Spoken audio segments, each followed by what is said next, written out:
Selamat datang di channel Nabla Education. Oke, ini adalah video bagian yang kedua dari pembahasan soal-soal KSN IPA SD, dan video ini merupakan video prediksi atau video latihan soal ya, sebagai bahan teman-teman untuk menyiapkan KSN di tahun-tahun yang akan datang. Pada video yang pertama kita sudah membahas 10 nomor, dan video ini kita akan lanjutkan pembahasannya yang berkaitan dengan KSN IPA, khususnya bagian yang fisika. Bagi teman-teman yang belum menyaksikan video bagian pertama, linknya nanti bisa dilihat di deskripsi. Nanti saya sertakan juga di deskripsi adalah link untuk pembahasan soal-soal KSN IPA SD yang lainnya. Oke, langsung kita masuk ke pembahasan videonya.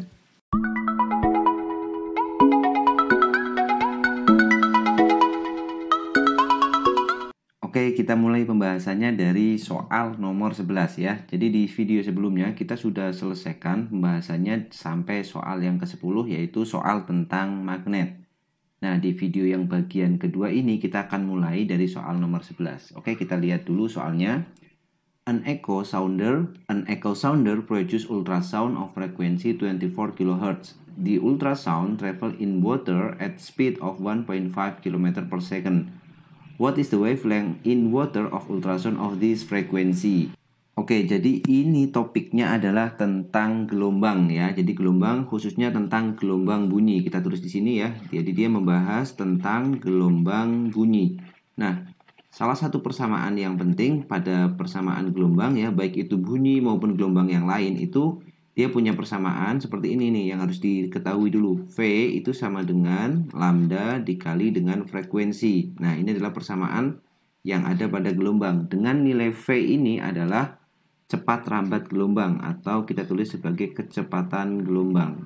Kecepatan gelombang atau cepat rambat gelombang. Kemudian lambda adalah panjang gelombang. Ini boleh tulis cepat rambat ya, cepat rambat. Kemudian lambda di sini menyatakan panjang gelombang, itu bahasanya lambda. Kemudian F di situ adalah frekuensi. Nah, F di sini menyatakan frekuensi. Oke, masing-masing kalau dalam SI itu satuannya ini meter per sekon, kecepatan ini kalau dalam SI ini meter, kemudian frekuensi itu hertz ya, atau sepersekon. Nah, di sini diketahui bahwa ultrasoundnya itu diproduksi atau produce dengan frekuensi 24 kHz. Berarti kita tulis di sini frekuensinya sama dengan 24 kHz. Nah, ini masih kHz, padahal dia harus hertz kan. Berarti harus diubah dulu ke dalam hertz. Caranya kilo itu kan 1000, berarti 24.000 hertz.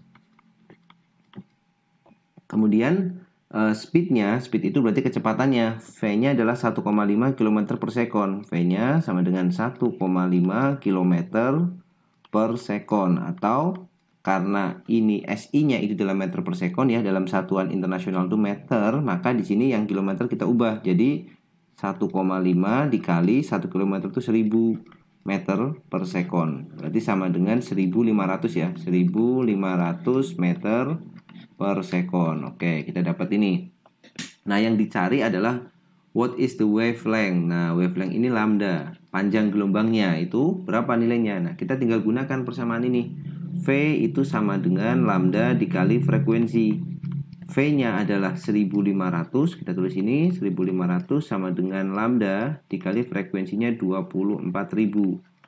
Berarti lambdanya itu sama dengan 1500 dibagi dengan 24.000.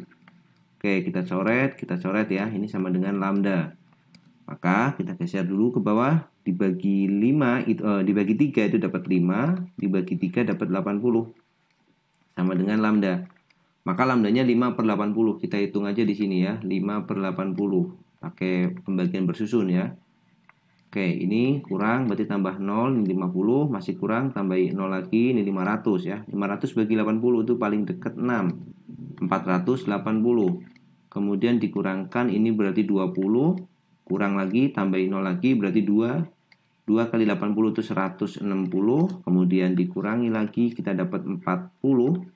Ini 0 lagi, berarti 5. Nah, pas ini. Berarti lambdanya kita dapat 0,0625. Nah, lambdanya sama dengan 0,0625 ya. kalau kita bulatkan ini, maka kita akan mendekati ini 0,063 meter ya, sesuai jawaban yang ada di pilihan, yaitu yang A ya. Tapi jawaban eksaknya atau jawaban aslinya adalah 0,0625. Kita pakai pembulatan, jadi kita dapat yang jawaban A di sini. Oke, itu pembahasan soal nomor 1, topiknya tentang gelombang. Oh, soal nomor 11 ya, topiknya adalah gelombang. Kita lanjut ke soal berikutnya.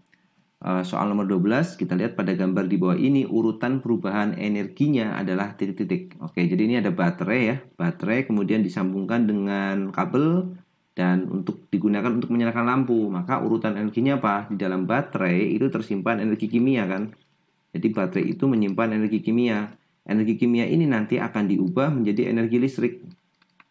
Ya kan? Energi listrik, kemudian listrik ini akan dialirkan melalui kabel atau kawat di sini akan dipakai untuk menyalakan lampu. Nah, lampu ini energi yang kita pakai adalah energi cahaya.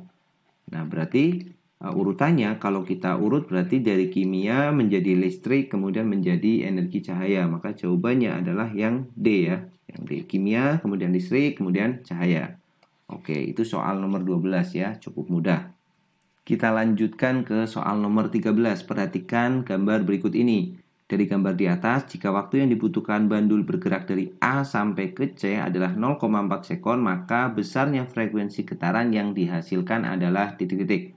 Oke, jadi ini topiknya tentang getaran ya. Jadi di sini diketahui bahwa kalau ada bandul bergetar atau bergerak dari A ke C, itu dia butuh waktu 0,4 sekon.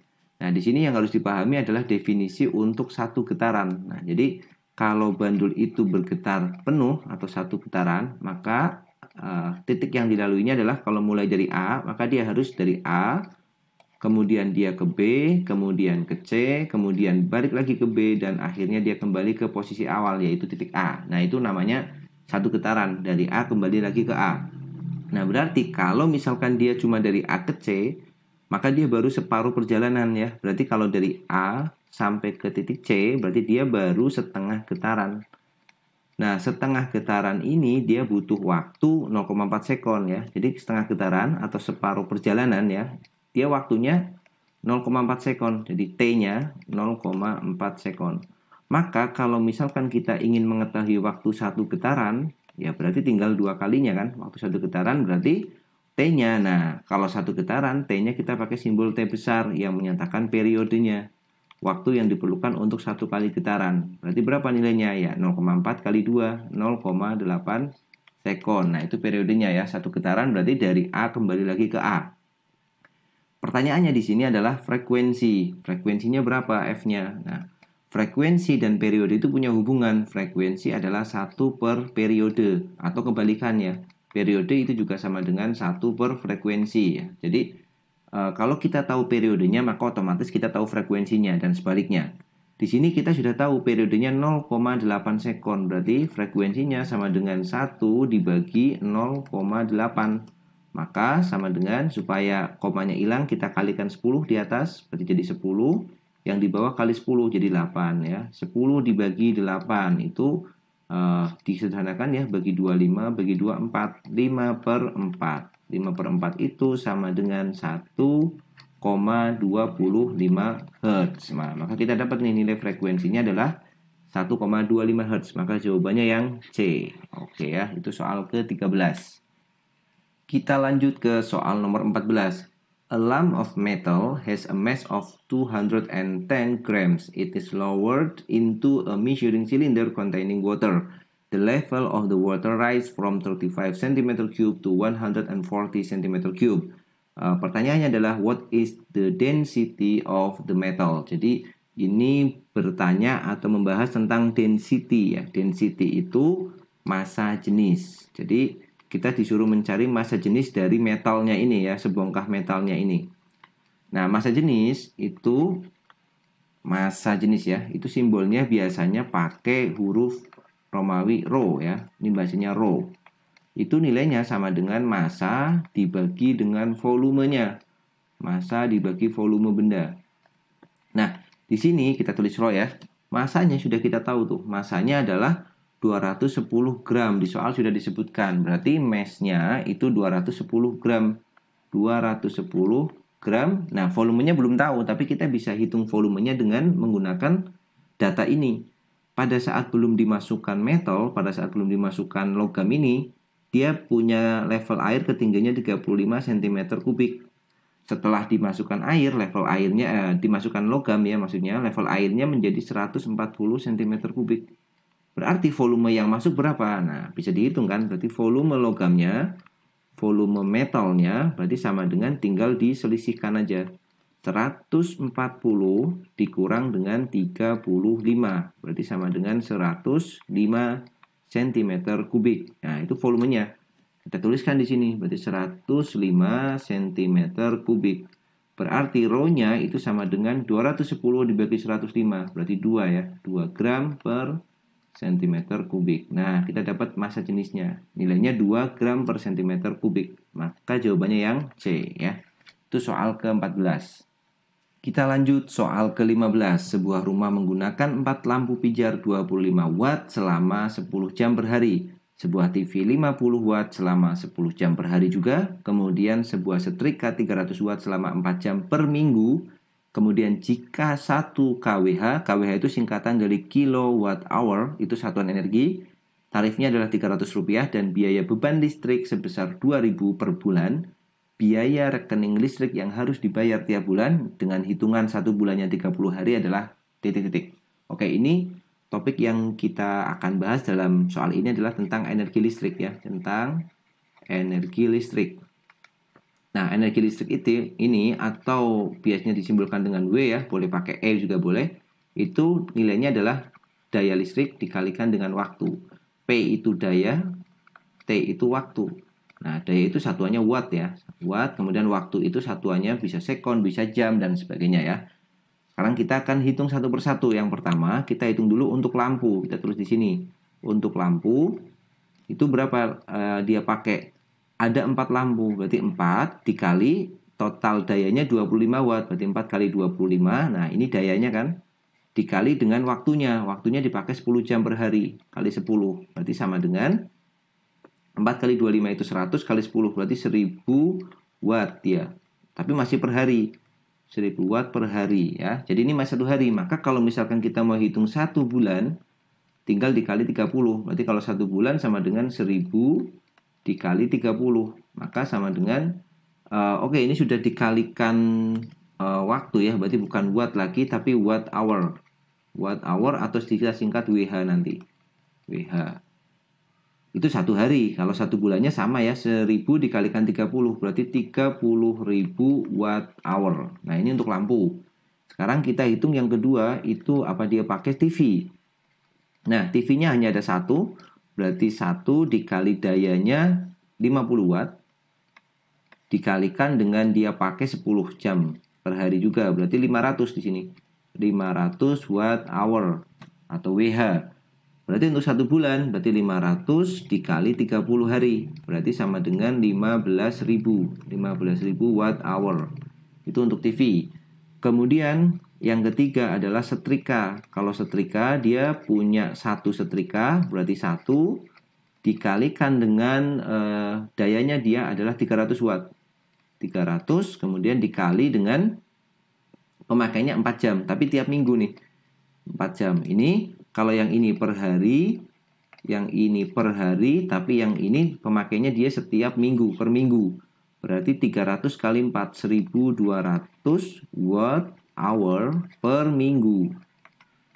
Berarti kalau 1 bulan, dikalikannya bukan dengan 30, tetapi dikali 4 ya, karena 1 bulan ada 4 minggu. Berarti di sini 4800 WH. Berarti totalnya, total energi listrik yang dia pakai adalah, kita jumlahkan aja nih, 30.000 ditambah dengan 15.000 berarti 45.000. Kemudian ditambah lagi dengan 4.800. Berarti totalnya adalah 45.000 ditambah 4.800, 49.800 watt hour. Nah, padahal tarifnya di sini dia menggunakan tarif kilowatt hour. Maka kita bisa ubah ini. Caranya gimana? Bagi 1000 ya. Jadi 49.800 dibagi 1000. Maka satunya sudah kWh, kilowatt hour. Kita coret nolnya, maka jadinya 49,8 kilowatt hour. Nah, ini energi yang terpakai.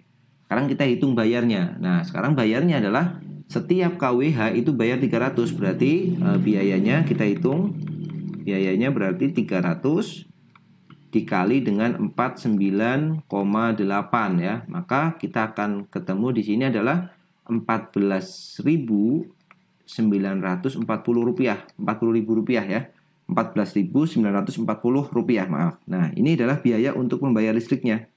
Tetapi dia juga ada beban nih. Bebannya adalah 2.000.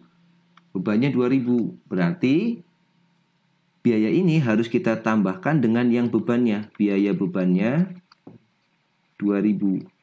Kita tambahkan di sini 2.000. Berarti total biaya yang harus dia bayar adalah jumlah dari biaya energinya listrik yang dia pakai dan beban. Berarti 14.940 ditambah dengan 2.000 berarti 16.940 rupiah ya. Jadi bayarnya harus 16.940. Maka jawabannya yang B ya. Nah, seperti itu. Jadi menghitung satu-satu ya untuk TV sendiri, lampu sendiri, setrika sendiri lalu ditotal dan kita kalikan dengan biaya listrik yang harus dibayarkan. Oke, itu soal yang nomor 15. Kita lanjut soal nomor 16. Kita baca dulu soalnya. The diagram show a circuit. Which circuit diagram show this circuit? Jadi ini gambarnya gambar asli. Kemudian kita disuruh menggambar kalau dalam bentuk diagram itu seperti apa. Nah, di sini kita tahu alatnya ya. Ini namanya baterai atau sel. Sel itu kita sebut juga battery, boleh lah ya. Sama saja battery. Kemudian ada lamp. Ya, lamp itu nanti simbolnya gini. Ada bulatan, kemudian dikasih silang. Kemudian kalau baterai, nah ini baterai itu dia punya simbol seperti ini. Ada yang panjang, ada yang pendek ya. Yang panjang itu kutub positif, yang pendek itu kutub negatif. Nah, jadi baterai simbolnya 2 garis kayak gitu, tetapi satu panjang, satu pendek. Nah, kita gambar dulu baterainya nih.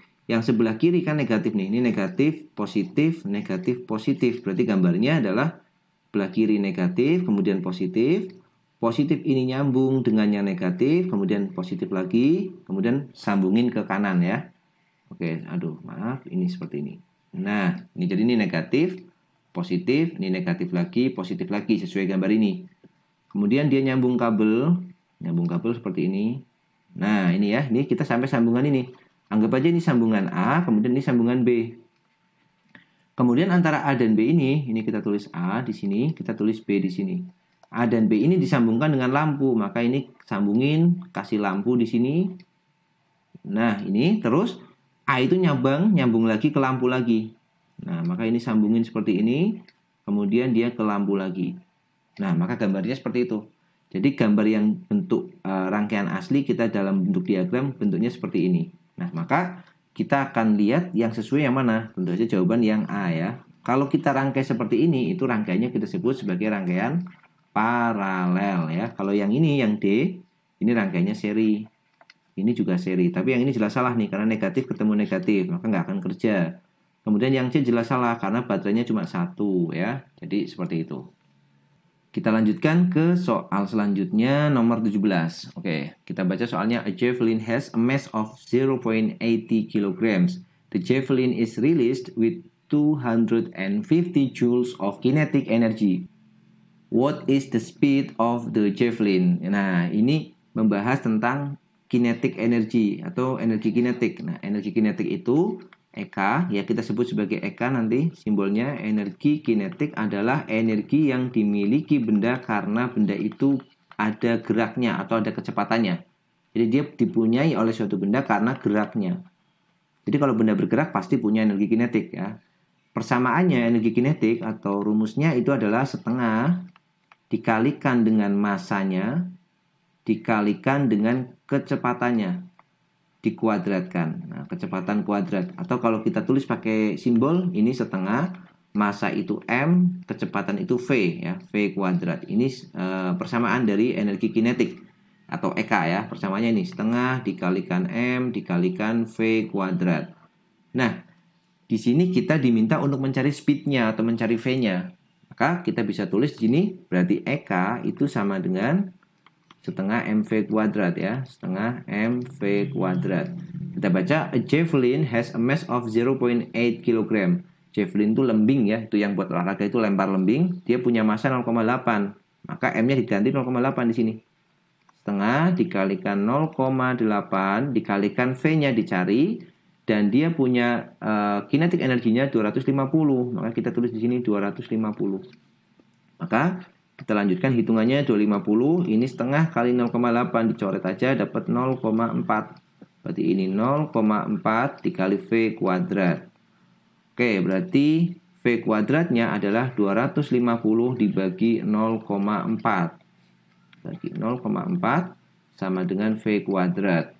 Berarti 250 dibagi 0,4 itu 625 sama dengan V kuadrat. Masih ada kuadratnya. Berarti kalau kita mau V-nya, itu sama dengan akar dari 625. Akar 625 itu adalah 25 ya, meter per sekon. Ini nilai dari V-nya.